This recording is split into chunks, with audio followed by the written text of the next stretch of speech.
And like I say, we'll be sharing the slides, and we'll have the recording on PMLD Link YouTube channel as well. So to begin, these are our amazing presenters. So we're delighted to be able to bring just three of the article contributors from the last PMLD Link journal, the winter journal, with a focus on communication. And this is just a snippet of the wide range of articles that were in the winter edition. And if you haven't read it yet, or you haven't subscribed, please do. A little bit about PMLD Link before we start proper. So PMLD Link, as you may be familiar, is a really small charity, relies on the hard work and goodwill of a small number of people, and our main source of income is through subscription. So if we don't have subscribers, this work simply won't happen. We can always do with more support. So if you would like to get more involved in our work, then please get in touch through our email address or any of the editorial team. And our aim really is to positively impact on the lives of people with profound and multiple learning disabilities, their families, their carers, and ensure that these people are seen and heard. We've got the regular journals with international contributions. We've developed and promote the core and essential PMLE service standards, which you can find on our website, and we facilitate networking through these on our social media platforms.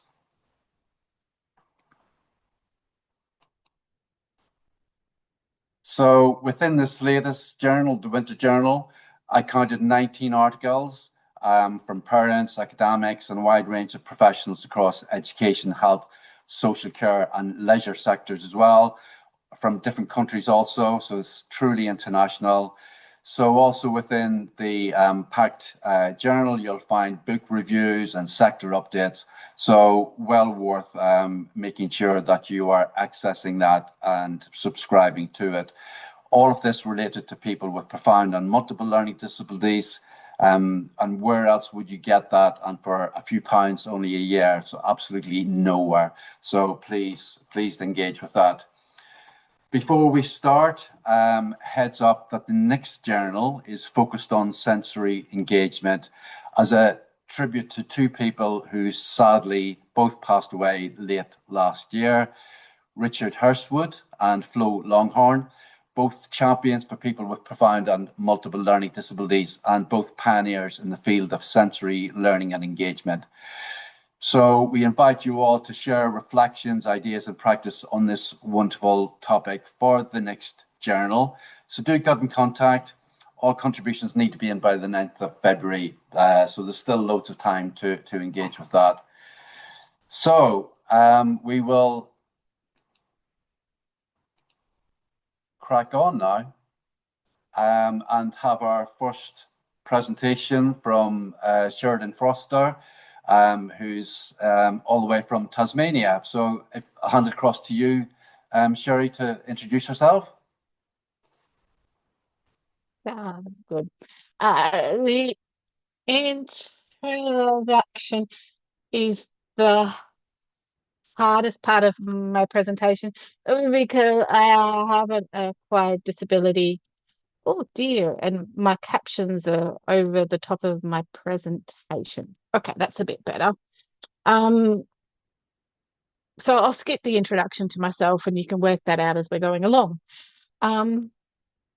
I am coming from the land of the Palawa people in Lutruwita, or also known as Tasmania, which is the little bottom bit of Australia that gets left off the maps all the time. The paper that I'm going to be talking about was actually a chapter that was requested about 4 years ago to go in a German publication, in a German book about people with profound intellectual disability.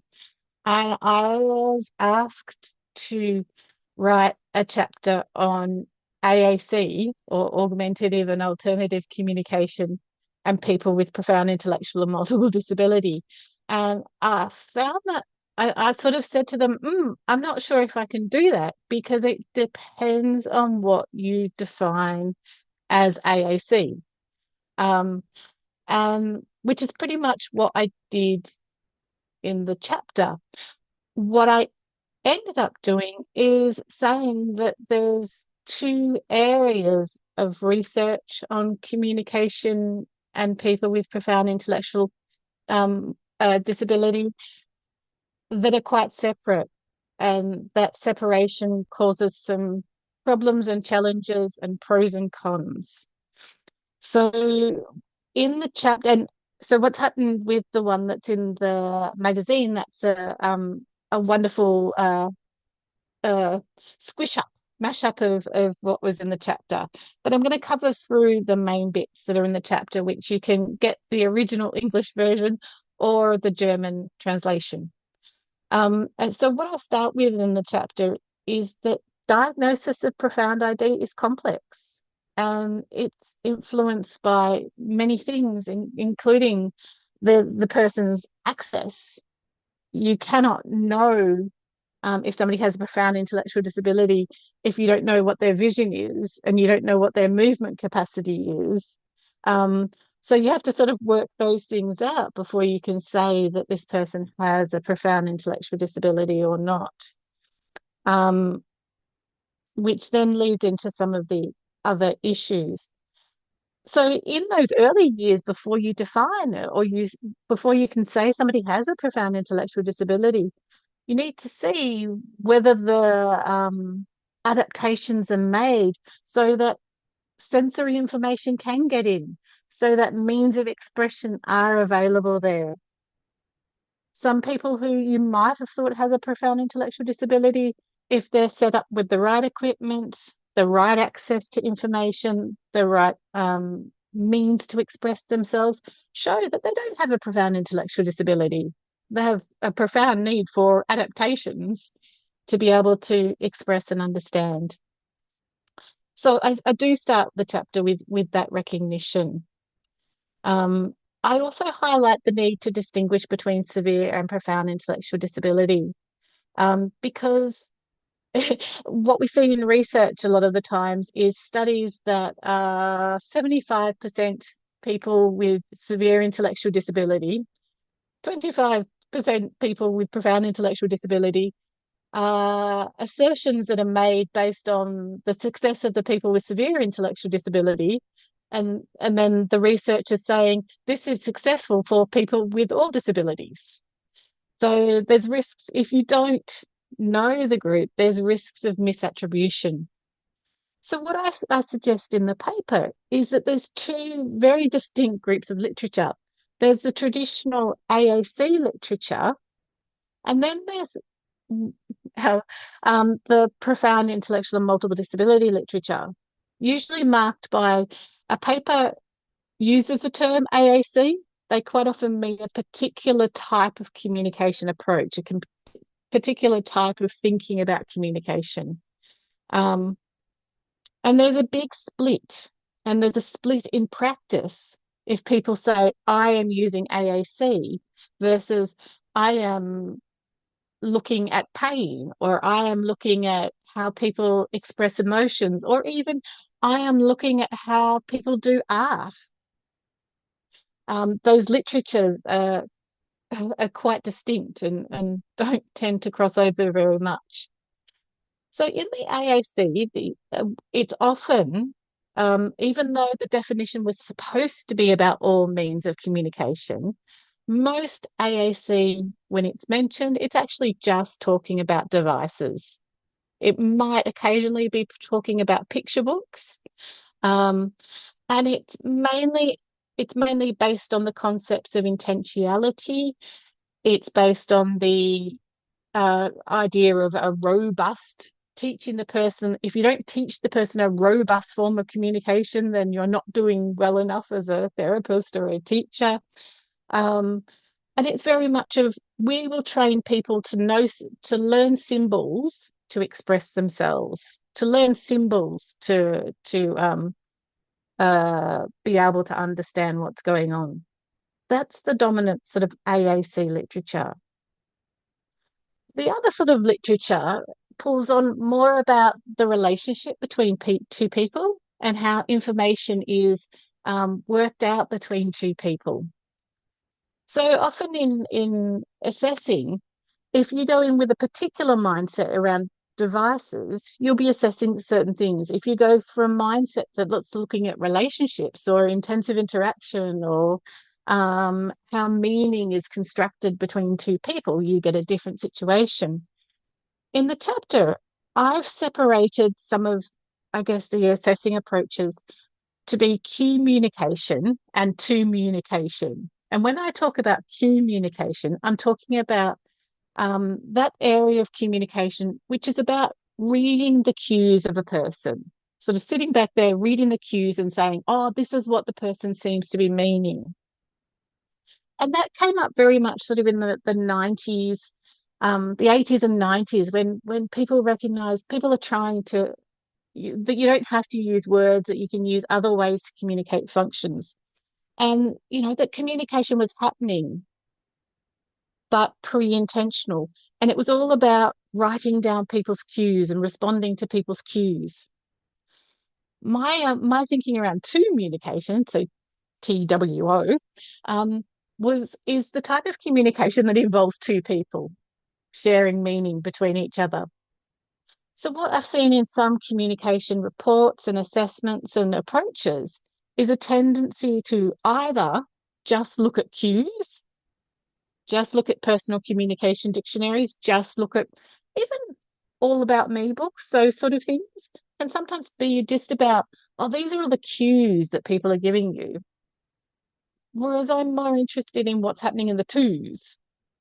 I think there's a lot more value and importance in the twos what happens when two people share meaning with each other.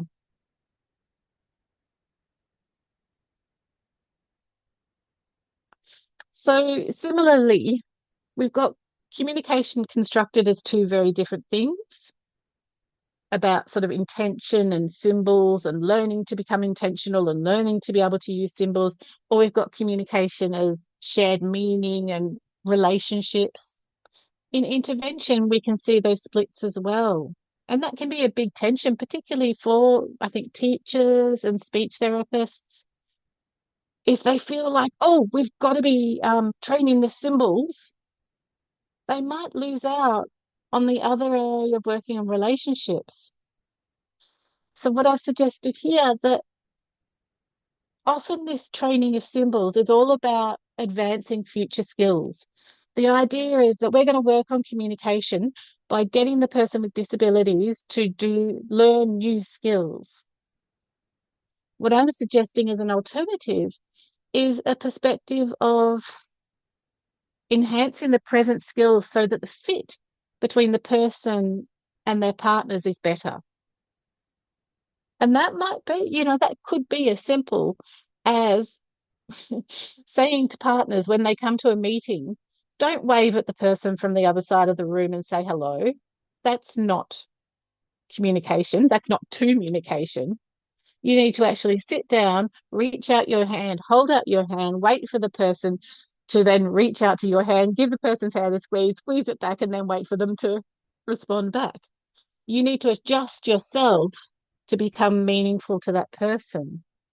So, an image that I've used for this idea, I often talk about being Maureen accessible or Michael accessible. How do we make communication more inaccessible? Well, we look at how to help her understanding, but we also look at how she can respond back. Can we set things up so we can respond back? So at the moment, if I say everything that I'm saying, Maureen might be able to understand, but she can't respond back to me. But if I look at her and I reach into the screen and I say, Maureen, Maureen, and she goes, oh, come on. Oh, she raises her eyebrows. Okay. Oh, come on, Maureen, Maureen. Oh, oh, and she gives me a big ah. I've set up a way that she can respond. That's nearly my timing, but it's looking at communication from the perspective of inviting relationship. setting the person up so that they can respond, so that you have an opportunity to go back and forth, so that there is something shared between you, not just observing a passive person. So, in conclusion, I'm suggesting that good assessments, whether it be in education or in speech pathology or in psychology or in planning, need to blend an analysis of the skills with a description of real interactions. It should just be categorizing what the person can do. So I always use transcripts. And I can imagine sort of the screenshots of my little engagement with Maureen, explaining why I was doing what I was doing and helping other people understand this, what's often mysterious. How do I communicate with that person who's not using words? Our interventions, our approaches need to be multi-element. They need to look at opportunities for new skills, but more so than anything, they need to use the skills that a person currently already has. If a person has skills of reach, how is that being used? If a person has skills of making sounds, how are they being celebrated and validated for the person? Um, Value faces, sounds, movements, and even silence, not only devices and words. And that can be an issue with some approaches to communication that only value devices or words. That's me in a nutshell. Wonderful. Thank you, Sherry. Encourage people to put any questions or comments in the chat for you, but probably have a moment for one quick question if there's any burning questions.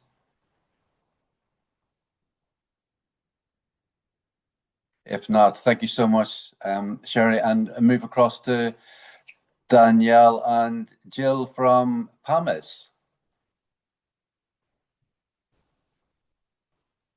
Give me 1 second to get my tech going and we will do that.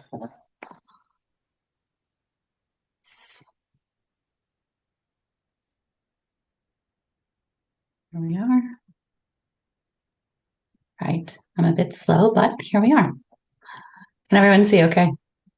Wonderful, perfect, thank you. Thank you very much. Hello, I am Danielle, and my colleague and friend Jill is here to present with me today.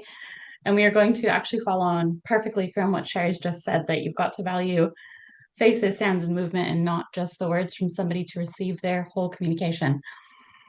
Communication is so much more than words, and every part of communication is responsible for telling part of someone's story.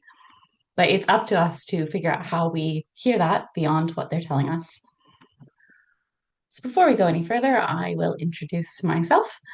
Hi, I'm Danielle. I work for PAMIS, promoting a more inclusive society. We support people with profound multiple learning disabilities all across Scotland and their families and carers to lead more valued and included lives.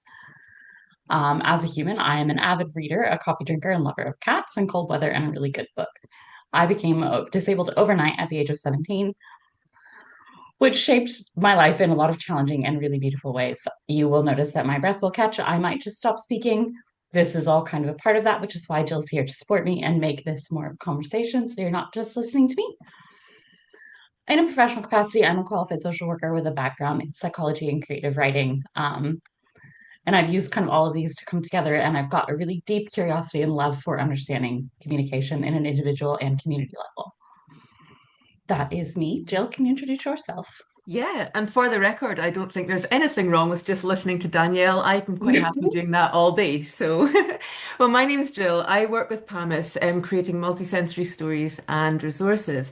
Prior to that, I was a children's picture book author. And prior to that, I was mum to Leo and full-time carer to Leo, an incredible little boy with profound disabilities and complex healthcare needs who passed away in 2022.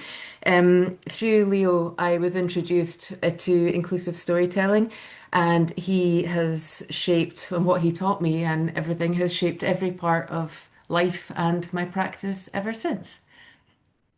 And that is me. Everything else is on the screen. I do like cake and also cats. And despite your objections, you do have great music taste. We will get to see lovely Leo in just a little bit, but for now we will move on. So before we can talk about what else communication is other than our words, it's really important to understand why it matters. Communication is our first and most deeply held ability to connect to the world beyond us, and without it, we would all live in isolation. But it's not just the things that we say. Communicating in all of the various ways that we have fosters connection, belonging, enables us to be heard and to feel understood with what we're saying.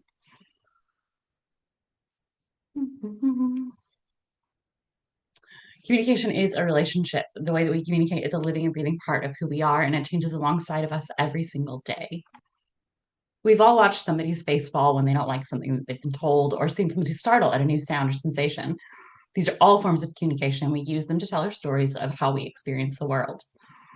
Speaking is really just the beginning. Curiosity, creativity, and a genuine desire to connect are the most versatile tools that we have.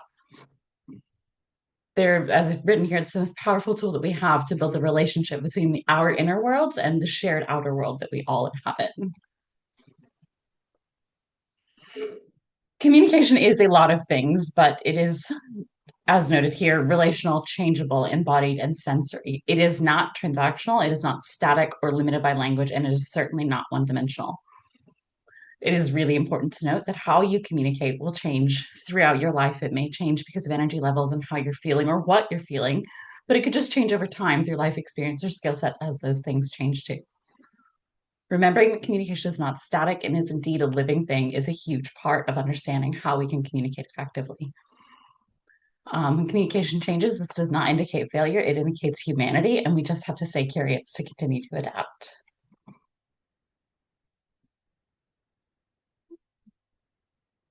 Listening well requires us to slow down and stay curious. It asks us to notice the small things, subtleties and pauses, or changes in someone's energy. When communication becomes less about interpretation and more about connection, when we listen intentionally, we do this by being present enough to notice what someone is offering to us in a moment. Whole person communication asks that we listen and respond with all of our senses. Quite briefly, we will, oh, my mouse just died. Okay, there we go. Nonverbal communication is a lot of things, but it starts with movement or sensory expression like humming or stimming, facial expressions, or sharing experiences and things that you can do together. It's important to recognize that because communication is a human right. Everyone has the right to own their story and the right to tell it. How somebody communicates that does not reduce or change the value of what they're communicating. But knowing that isn't doing it. So how do we authentically support that right if we're looking beyond spoken language? We will pop here and I will turn you over to Jill. So the Charter of Storytelling Rights, I'm not sure if everybody is familiar with the Charter of Storytelling Rights, so we can leave that on the screen just while I'm speaking and let you have a wee chance. And also, I believe the slides are all being shared afterwards as well, so you get all of Danielle's beautifully coloured slides, which is great. So the Charter of Storytelling Rights, when applying that to people with PMLD, the Charter, or those who are nonverbal, cannot explain their own stories through words. The Charter becomes considerably more complex because it relies on the people supporting the person with PMLD to uphold those rights authentically. And I think that's a lot easier said than done because, speaking from our own perspectives, how would you feel if somebody else was responsible for telling your story and for sharing your emotions, how you feel about things, how you respond to things, for interpreting your behavior and for relaying that to other people and for having how they treat you going forwards dependent on that information that was shared about you. So it requires people that very much know the person at the centre very well. Particularly in a world where professional language and medical speak is commonly used and movements and gestures are so often attributed to conditions or linked to diagnoses, it's easy to see where attempts at communication could be missed. Treating embodied communication as their terms requires looking at tone and tension and calm and displayed behaviours, treating them as communications and thinking, what might they be trying to tell me? rather than that is caused by their condition. The example I always think of is if I am standing with my back to you and you come up and put your hand on my shoulder, I will jump and go rigid. So why is it unacceptable to assume that my son would do the same? So it's taking that in terms of learning from that and not attributing everything to, oh, he has high tone. So the other example is that forgive my nerves. The other example is that these things could be micro responses. Now, my son, his communication, the two main ones to watch out for were two small things. He had an upwards eye roll. And I cannot tell you the amount of times that was mistaken as, oh, look at what he's looking at.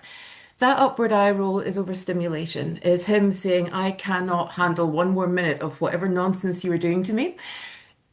He also had a finger of fury, and this finger of fury was holstered at his waist when he was calm. And when you introduced something new, it would go to about halfway. He wasn't entirely sure. And if he didn't like what you were doing, it would shoot right up. Now, both of these things were cute and often, oh, look at what he's pointing at. They could be misconstrued. Both of those things, if you misunderstood them, would lead to quite complex interventions being required. He would have seizures, he'd choke, he had an amazing habit of turning blue, and which then required suction. All of that will escalate from you not being able to understand those basic communication needs. That's not his communication, that's not his condition. That's him just trying to tell you, and we have to listen.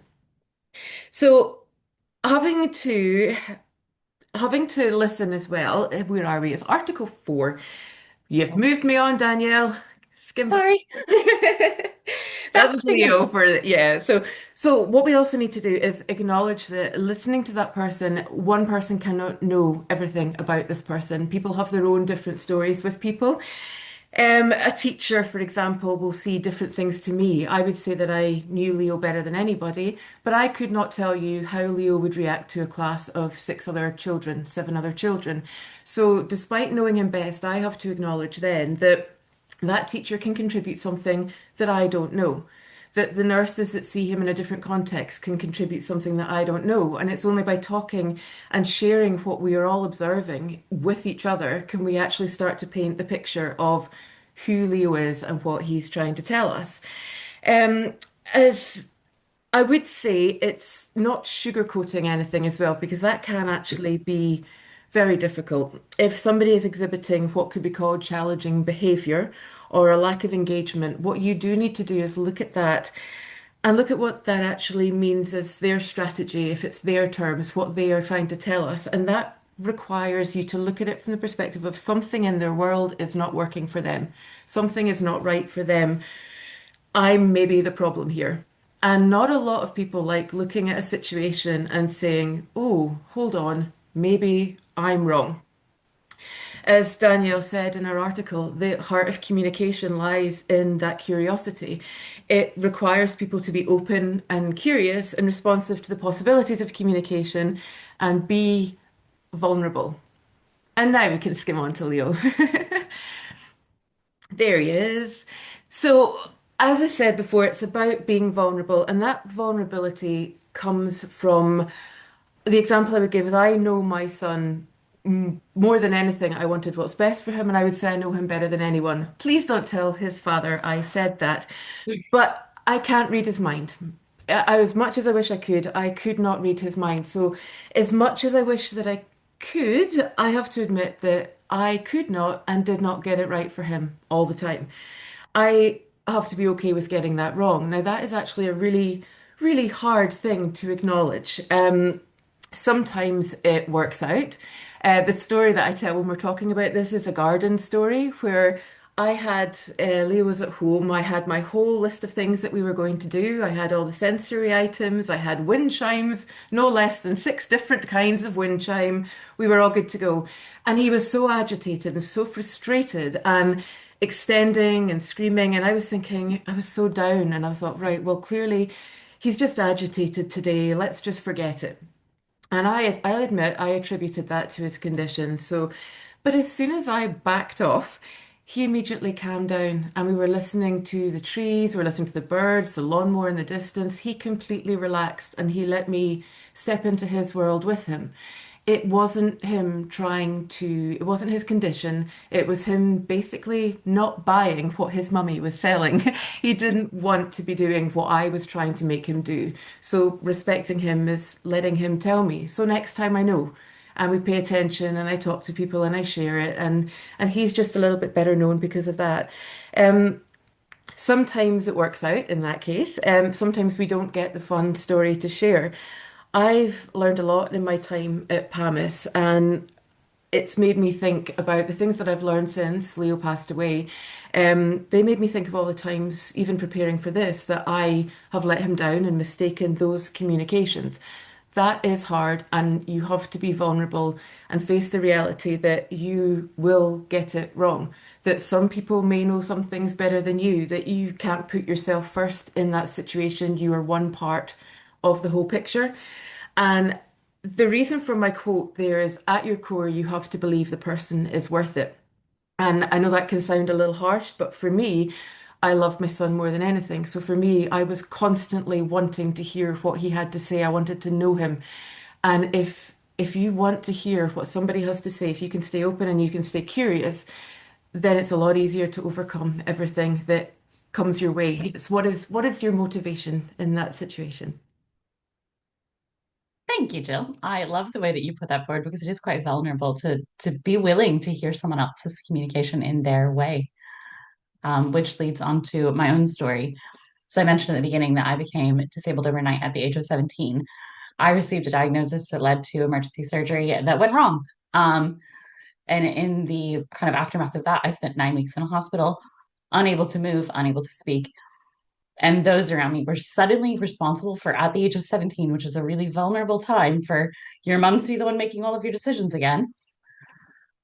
Everyone around me was responsible for who I was, what I wanted, and who I would be. And I was no longer able to make changes or to object. And that isn't something you forget. That is kind of the core of where I began to notice communication isn't just what I have to say. What else can I do? How else can I show you when I cannot move? I cannot speak. What can I show you about what I'm experiencing?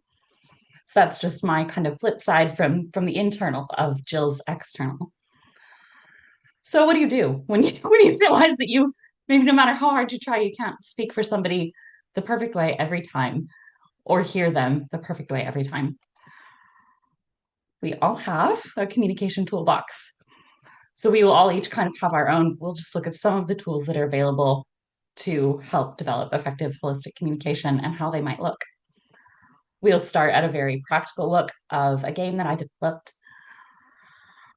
And I called it More Than Words, but it is quite a simple game. I wanted to create frustration in people in a training course that I deliver. So we use 3 to 5 tangible tools, and I asked them a very simple question. What did you do this weekend, or what is your favorite song? The catch is they have 30 seconds and they only have the tools in front of them. They may not speak. They can trade with people around them. But they've got to figure out how to do that without speaking, without getting up. Through play, you're asking that group of people to communicate in a whole new way. Maybe they've never done it before.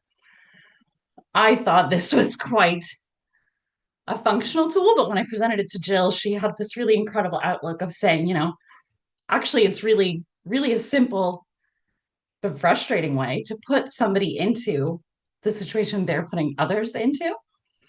Jill, will you say a bit more about that? Absolutely. Yeah, no, and it's absolutely, I absolutely refuse to jump in. I'm well aware I talk more than you most of the time. So no, it is absolute core. I think it just addresses everybody. There's no way to not feel that game. Even if you have somebody going, well, this is stupid. You can't possibly do that. It's like, okay, so you were saying that the tools that I've given you are insufficient for you to be able to do that. So even at every single level, however simple it is, it actually encourages you to be thinking, oh, hang on a minute. At the very minimum, it will make you irritated. And to me, I just think, well, if you can look at something, think, feeling a degree of irritation, then you're motivated to actually understand. So I rave about it. I love it. Thank you. I've got an eye on time, so we'll move kind of from that. So what do you do from there? How do you build those tools if once you start to recognize, actually, this isn't sufficient, I need more? Some of the approaches I found helpful in practice are things like narrative therapy, which I won't say much about each of these. You can read it on the slide. I'm happy to talk about it more, and there are far better experts, but knowing the tools are there, half the battle. So narrative therapy, which is a trauma-informed model, multisensory story, which is a much more creative model, story sharing, which is an embodied and person-centered model, and neural resonance, which is a neuroscientific model, all based in music that I didn't know about until recently, but it's incredibly cool about how our body systems can connect to one another through music, without words, without just through the rhythm, through the pattern, through the vibrations. It's incredibly interesting. So those are some of the tools and approaches that I found helpful. But over and under, kind of surrounding all of that, is that when everybody works together in partnership to support the communication of people with PMLD, we support meaningful communication for everyone. Kind of put the people in my circle that we rely on to make that communication better. But that's us. Have you got any questions?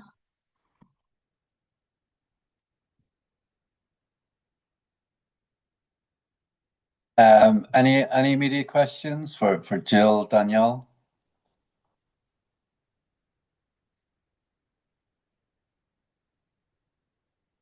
Dan, you've got your hand raised. Thanks, Michael. Hi, everyone. I'm Dan Scorer from Mencap. I'm also a family carer. I just wanted to ask just really about kind of approaches and strategies to managing kind of anxiety in communication. Just with my son, who has a severe learning disability and is autistic and nonverbal, I think one of the things that we find is one of the biggest issue we experience in terms of what he's communicating to us is kind of anxiety about things happening in his life. It could be as mundane as having his hair washed, which he absolutely hates, but we have to do twice a week, or having his nails cut, which is his other absolute kind of thing that he hates. And I think, Jill, it just really resonated with me what you said about, how all the time we're trying to hypothesize, we're trying to kind of put together the evidence that we can see around what might be impacting on the person, on our loved one. And I just wondered about kind of, what your reflections were kind of on the impact of anxiety around kind of communication and kind of recognizing and managing it.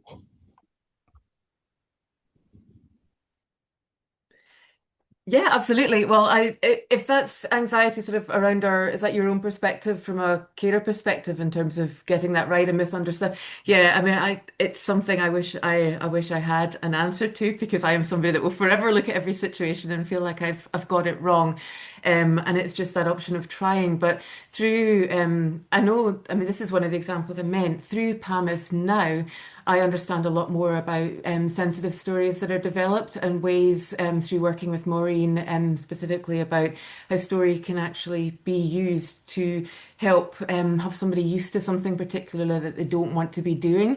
How there's ways to kind of encourage and take some of that fear away and understand it.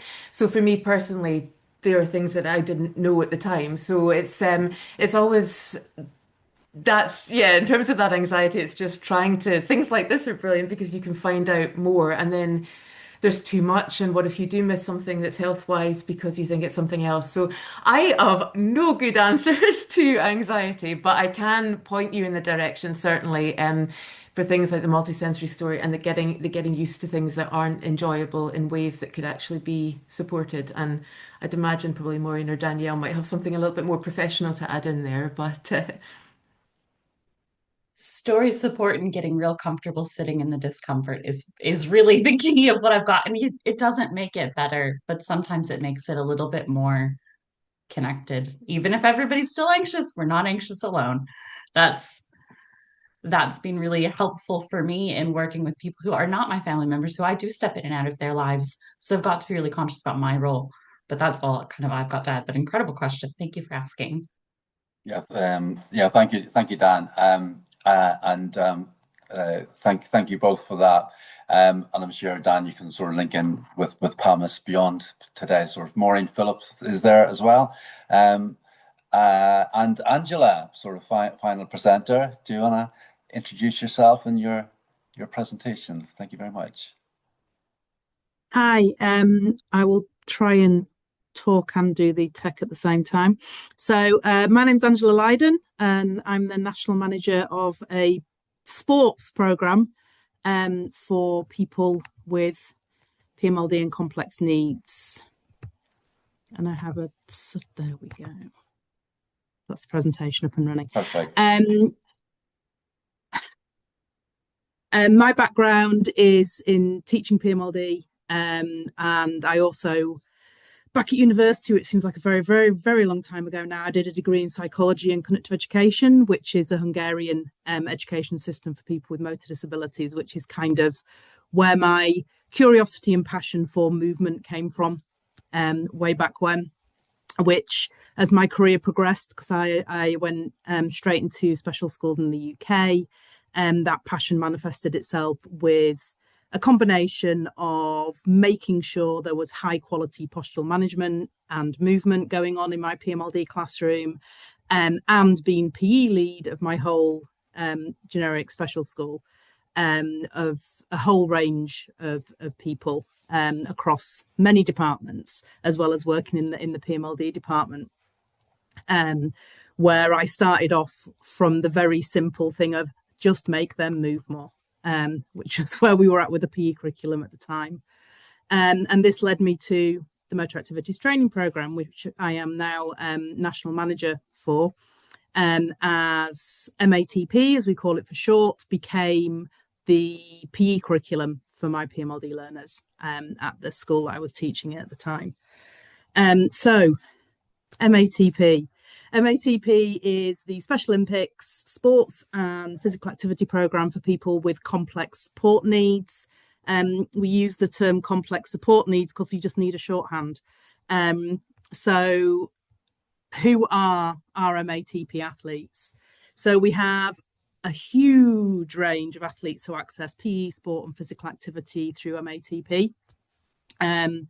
These are all over the world as well as all over GB, and the majority of MATP athletes in the UK are in PMLD existing provision. Schools, community groups and specialist colleges have embedded MATP as their PE provision for people with complex needs. Mainly, we've gone down that route because of the difficulty of setting up community clubs for people with PMLD and complex support needs. You can't very easily set up an MATP community club in your local community centre, for example, because you're unlikely to have a clean area for medical needs and a changing places toilet and hoists and all the things that you need. We have a huge range of athletes who have various disabilities or a need to learn to manage the abilities, the physical abilities that they have. The bottom line for MATP really is that we look at our athletes, we identify the motor skills that they need to develop in order to improve their quality of life, and then we teach them these motor skills through sport. It's me, I can't remember which order I did the slides in. So we do that because in an entirely athlete-centered way. So content is focused on the motor skills and needs of our athletes, and then sports activities are designed to teach those motor skills. There's a couple of pictures there with a credit from Mayfield School in Chorley, who's one of our centres of excellence for MATP. As you can see, they are doing, those are pictures pulled from an MATP or PE lesson. We've got a young man who is rolling over to knock Skittles over. So his target is to knock over Skittles.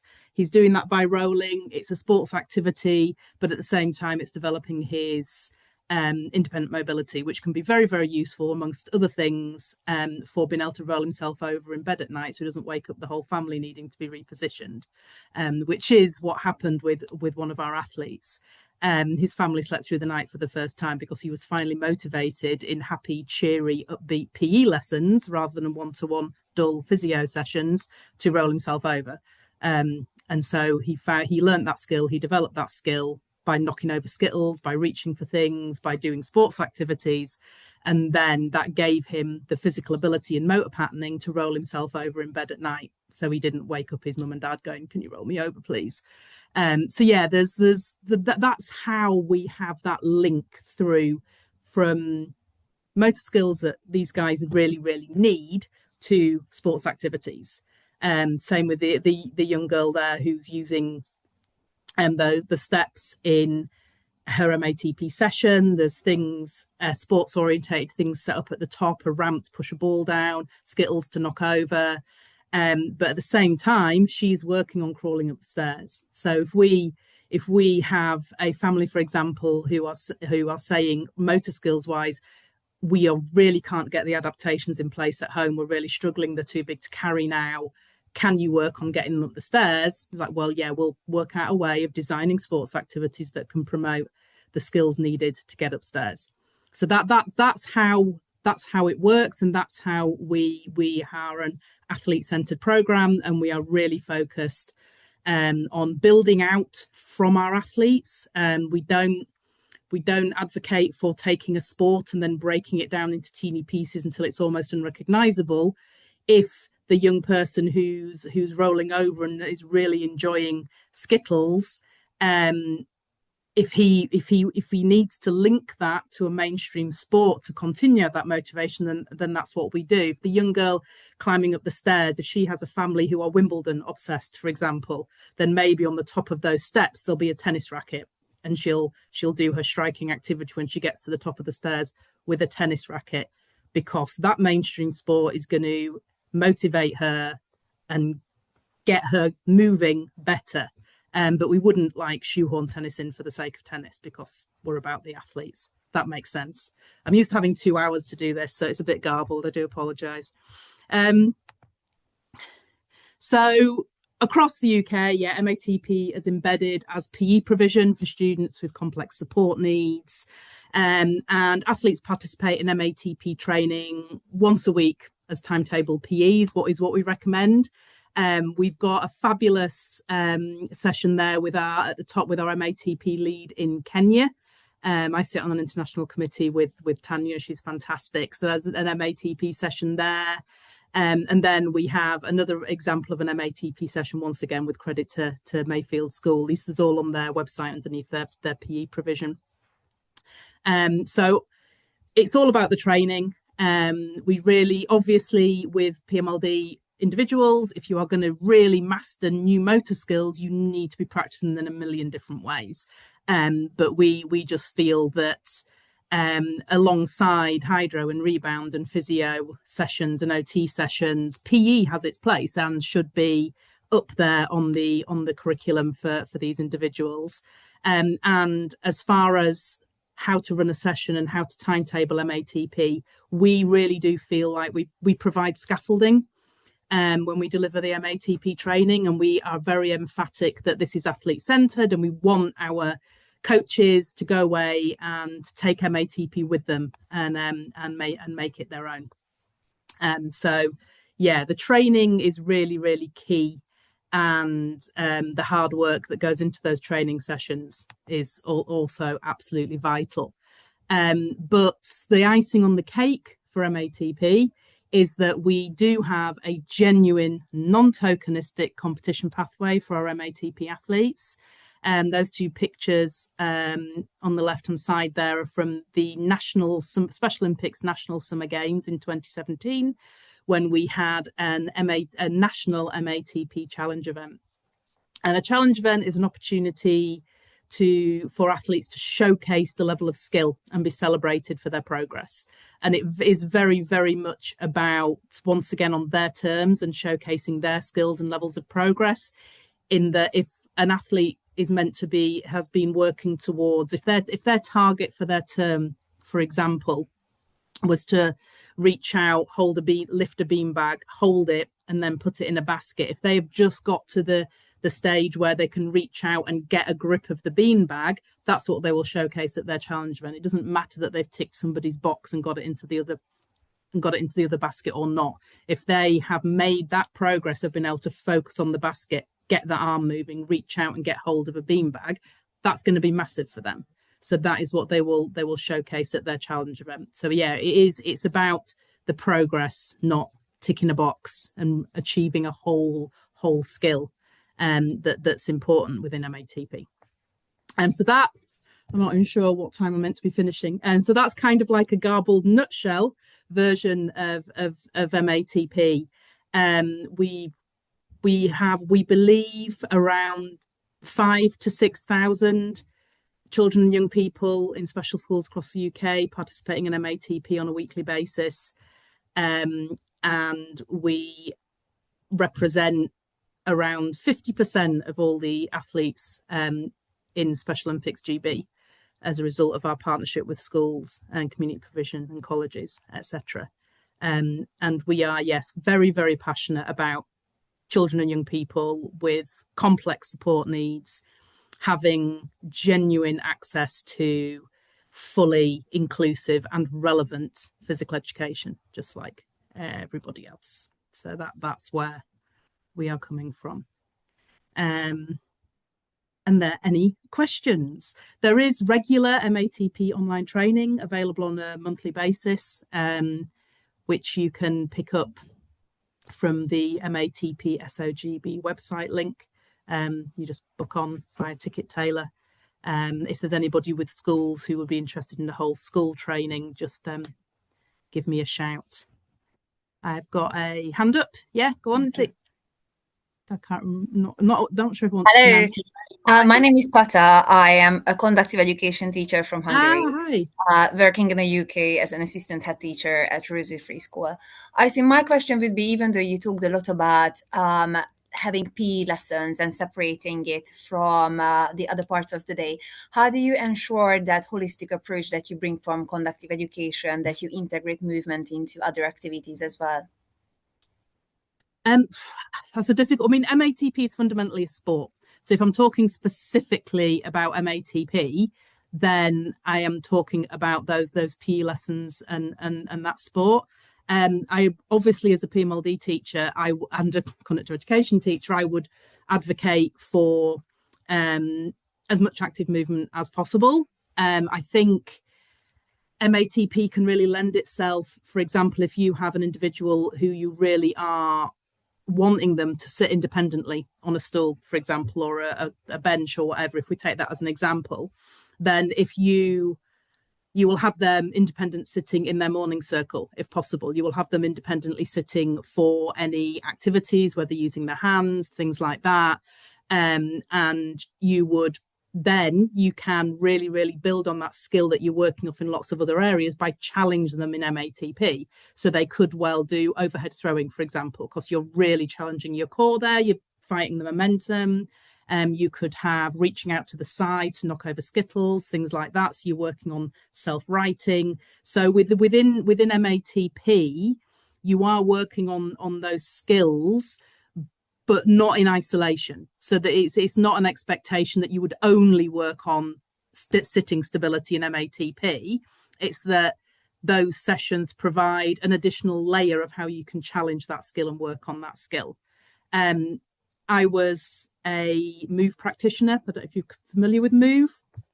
I was a move practitioner when I was working with PMLD. So if we had MATP in a different room, then of course everybody would get up and get into their walkers and walk to the room where MATP was happening, and then they would do their MATP activities and they would walk back to class. And so that sort of activity is built in through the day.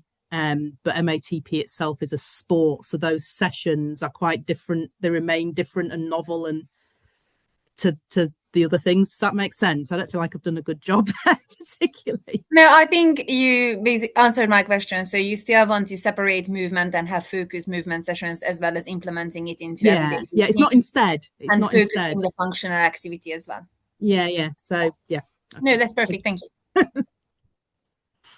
Thank you, Angela. It's mighty impressive. And yeah, just a massive thank you to all of the presenters today. Just a little bit of a taster of the winter journal. There's obviously the fuller articles and then 19 other articles on top of that as well. So please subscribe or get your organization to subscribe. On the screen, hopefully, is all of our socials. So also then please follow.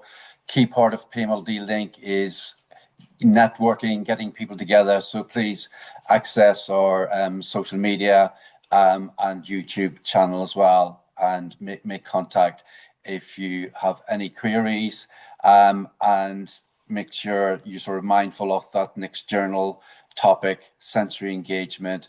So if you've got some good practice going on, please do share it with us and contribute to that.